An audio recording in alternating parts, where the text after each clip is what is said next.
le 13h, Ophélie Fontana. Bienvenue à vous à la une de l'actualité. Notre facture d'énergie, la tarification devrait être revue en Wallonie. Cela concerne le système bi-horaire, notamment. Tous les détails avec Rachel Crivellaro et Alison Delpierre. De nouveaux élèves ukrainiens font leur rentrée aujourd'hui. D'autres suivront sans doute. Alors y aura-t-il de la place pour tout le monde? Nous l'évoquerons avec Benjamin Braun dans un instant. Des missiles lâchés, des tirs de mortier. La Russie a déclenché la bataille du Donbass, une région de l'Est de l'Ukraine dont Poutine veut prendre le contrôle. La pilule anti-Covid est disponible chez nous. Ce n'est pas un médicament pour tous, mais réservé aux personnes à faible immunité. Explication dans ce journal. Et puis, découverte de ce temple du billard, l'Académie royale de Liège, un lieu chargé d'histoire et qui devrait être classé très prochainement.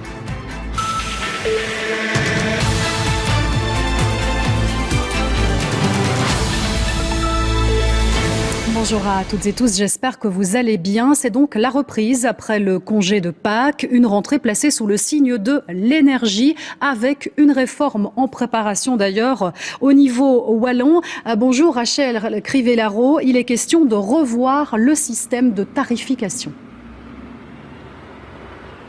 Oui, exactement. Vous savez qu'en tant que consommateur, aujourd'hui, nous avons le choix entre deux plages horaires, les heures dites pleines et les heures dites creuses, généralement entre 22h ou 6 et 7h du matin. Ça dépend un peu des fournisseurs. Une plage horaire, généralement, sur le plan tarifaire, plus avantageuse. Peut-être d'ailleurs, faites-vous partie de ces milliers de consommateurs qui préfèrent lancer leur lave-vaisselle à partir de 22h. Et bien précisément, cette réforme, elle consiste à multiplier cette plage horaire. On passerait de 2 à 4 plages horaires, et dans les plages horaires où l'offre d'électricité est importante et la demande est faible, eh bien on appliquerait une tarification tout à fait plus intéressante. Objectif, vous l'avez bien compris, eh bien c'est de permettre aux consommateurs d'affiner leur consommation, d'en être acteurs, et dans le même ordre d'idée, la réforme, eh bien elle prévoit qu'à partir de 2024, les consommateurs puissent passer entre eux des accords de partage d'énergie au sein d'un même immeuble par exemple. Alors est-ce que ce dispositif va vraiment aider les consommateurs à faire des économies? Eh bien, je vous propose d'écouter à ce sujet l'artisan de la réforme, le ministre de l'Énergie wallon, Philippe Henry. Elle est bénéfique parce qu'elle va permettre à chacun de faire ses choix et elle va permettre de diminuer les coûts pour l'ensemble de la collectivité. Après, ça va dépendre évidemment de la manière dont chacun prend en charge aussi ses propres choix, dont on va par exemple diminuer sa consommation en isolant sa maison, va choisir de déplacer ses consommations lorsqu'il le peut, par exemple son lave-vaisselle, son eau chaude, aux heures où l'électricité est moins chère. Et donc il y a une capacité d'action, mais qui est bénéfique à la fois pour ceux qui sont prosumeurs, producteurs d'énergie, et aussi pour ceux qui sont simplement consommateurs. Voilà donc pour les explications de cette réforme. Merci beaucoup Rachel Crivellaro. Et toujours à propos de notre facture énergie, elle va aussi être allégée grâce au chèque chauffage. C'est l'une des mesures promises par le fédéral et qui entre en application cette semaine. Alors comment ça marche? Alison Delpierre, vous allez tout nous expliquer. En fait, le consommateur n'a rien à faire. Eh bien non, et concrètement, 100 € seront déduits de votre facture d'électricité. Alors si vous payez un acompte de 150 € par exemple, le calcul est vite fait, vous ne payerez que 50 €. Mais si cet acompte est en dessous, 60 € par exemple, cela signifie que dans un premier temps, vous ne payerez rien. Et puis, le mois d'après, les 40 € restants seront déduits. Vous ne payerez donc plus que 20 €. Alors, si vous avez un ordre permanent, eh bien, ce montant sera simplement remboursé sur votre compte, reversé sur votre compte. Et puis, il faut être patient parce que cette mesure peut prendre du temps. On espère que tout le monde pourra en bénéficier avant le 31 juillet. C'est donc un chèque automatique, mais il y a tout de même des exceptions. Eh bien oui, en effet, si votre nom ne figure pas, n'est pas celui qui figure en tout cas sur la facture d'électricité, il vous faudra introduire une demande auprès du SPF Économie avant le 15 octobre prochain, de manière écrite ou électronique pour pouvoir bénéficier de ce chèque. Et puis attention, les résidences secondaires ne sont pas concernées non plus. Et puis il y a d'autres mesures, profitons-en pour les rappeler d'ailleurs. Oui, alors vous l'avez peut-être déjà vu, ou en tout cas vous devriez le voir bientôt apparaître sur votre facture. La TVA a diminué de 21 à 6% pour le gaz et l'électricité, et cela vaut jusqu'à la fin du mois de septembre. Mais ce n'est pas tout. Pour ceux qui se chauffent au mazout, un chèque de 200 € devrait aussi bientôt voir le jour dans les mois qui suivent. Mais il ne s'agit encore que d'un avant-projet de loi. Donc là aussi, il faut être patient, et il s'agit bien ici aussi d'une prime unique. Merci Alison pour toutes ces explications. Alors nous ne sommes pas les seuls à voir nos factures augmenter, les entreprises aussi. Prenons le secteur des titres-services. Les frais sont plus élevés et certaines sociétés les répercutent déjà sur les clients. Explication avec Alexis Gonzalez et Laurent Rare. Dans cette entreprise de titres-services de Mons, une dizaine d'aides ménagères sont occupées ce matin. Repassage, nettoyage et préparation de repas sont les tâches quotidiennes de ces travailleurs. Mais face à l'augmentation des coûts de déplacement, l'entreprise doit s'adapter.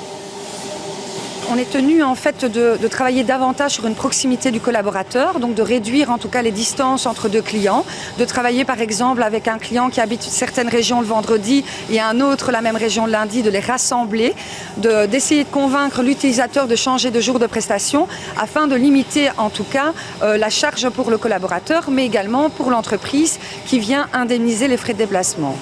Chaque fois qu'un client remet un titre-service à une entreprise, celle-ci reçoit 9 € payés par le client et 16,33 € payés par la région wallonne. Certaines entreprises ont déjà augmenté la part réclamée aux clients, mais pour les syndicats, cette augmentation ne profite pas aux aides ménagères.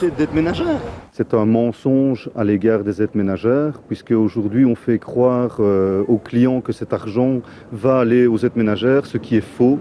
Il n'y a aucune convention qui existe aujourd'hui dans les régions et au niveau national qui permettent une rétribution aux aides ménagères. Le secteur a été revalorisé à hauteur de 15% depuis 2014. Alors, la ministre wallonne se veut très claire à l'égard des directions des entreprises de titres-services. Dans le cadre de l'accord interprofessionnel, qu'ils augmentent la valeur et le salaire des travailleuses, puisque ça c'est une disposition fédérale qui concerne les partenaires sociaux. Les travailleuses sont demandeurs et donc dans ce cadre-là, les choses sont plus claires et plus transparentes. Si par contre l'argent de la région doit servir, ça doit servir aux travailleuses et pas aux dividendes de certaines sociétés qui visiblement utilisent ce prétexte pour pouvoir s'enrichir. Actuellement, 150 000 aides ménagères sont occupées à travers tout le pays. Et puis dans les écoles, aujourd'hui, c'est la rentrée avec de nouveaux élèves ukrainiens qui arrivent. Ils sont désormais 1300 inscrits. Certains dans cet établissement de Dinan où vous vous trouvez, Benjamin Braun. Alors une question se pose aujourd'hui. Y a-t-il de la place? Y aura-t-il assez de place pour tous les étudiants? Écoutez Ophélie, ici c'est le règne de la débrouille en tout cas. Pour le moment, de la place, on en fera, nous dit-on, s'il en faut, évidemment.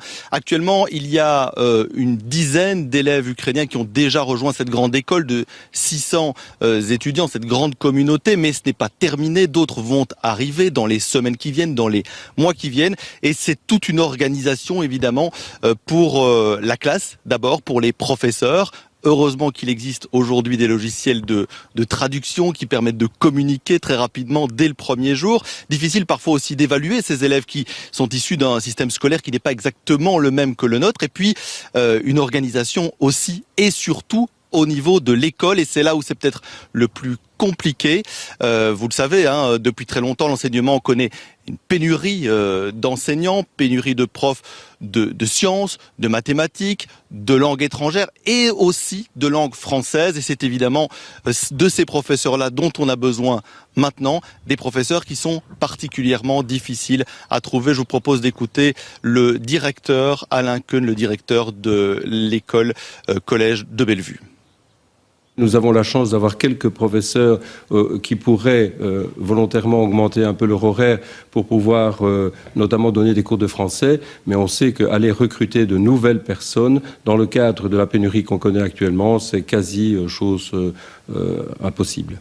C'est effectivement une grosse organisation, étant donné que les élèves arrivent avec des niveaux différents, avec des âges différents, et donc il faut essayer de trouver le maximum de coordination entre ce qu'ils connaissent et ce que nous pouvons leur offrir. Et la grosse difficulté est évidemment la barrière de la langue, puisque pour la plupart d'entre eux, ils parlent russe, ukrainien et certainement ni français, ni même anglais. Voilà pour la réaction de ce directeur recueilli par Benjamin Braun. Merci Benjamin. Et ce qu'il faut savoir aussi, c'est que ces inscriptions d'enfants ukrainiens dans les écoles wallonnes et bruxelloises, elles pourraient encore grimper. Ils sont un peu plus de 14 000 en âge de scolarité et présents chez nous. Alors, pourront-ils avoir tous une place ? Eh bien, ça dépendra du lieu. La ministre de l'Éducation nous l'explique tout de suite. En gros, 80% des réfugiés ukrainiens aujourd'hui sont accueillis dans des familles. Et donc, c'est vraiment le logement qui détermine finalement où ils vont aller à l'école. Et donc, on a peu de maîtrise là-dessus, mais on constate effectivement une concentration importante à Bruxelles. Ailleurs, sur le territoire de la Fédération de Bruxelles, c'est mieux réparti. Et donc, ce qu'on fait pour se préparer à ça, on a évidemment relevé avec l'ensemble des écoles toutes les places disponibles dans les écoles. On essaye d'orienter quand c'est possible, quand on peut faire les choix. Et alors, par exemple, pour vous donner un simple exemple, à la ville de Bruxelles, où il y avait un accueil important d'élèves, la ville nous a demandé de pouvoir créer 3 DASPA, donc dispositifs d'accueil pour les élèves primo-arrivants, et donc ils vont accueillir assez largement, quoi. C'était donc un extrait de l'émission Matin Première et de l'interview de Thomas Gadisseux. Dans la suite de ce journal, un procès délocalisé dans l'ancien bâtiment de l'OTAN. Les complices présumés des attentats de Paris sont jugés. Ici, explication avec David Brichard en direct. Nous nous rendrons aussi au centre de formation des futurs pilotes. Le simulateur de Melsbrook devrait tourner à plein régime vu le regain d'activité. Et puis, au cinéma, les films de Vikings ont la cote. La preuve encore avec la sortie d'une nouvelle super-production hollywoodienne. Et c'est la fin de ce journal. La météo arrive dans un instant avec les prévisions de Caroline Dessogne. Ensuite, vous retrouverez Affaires conclues. Belle après-midi sur la Une et à demain.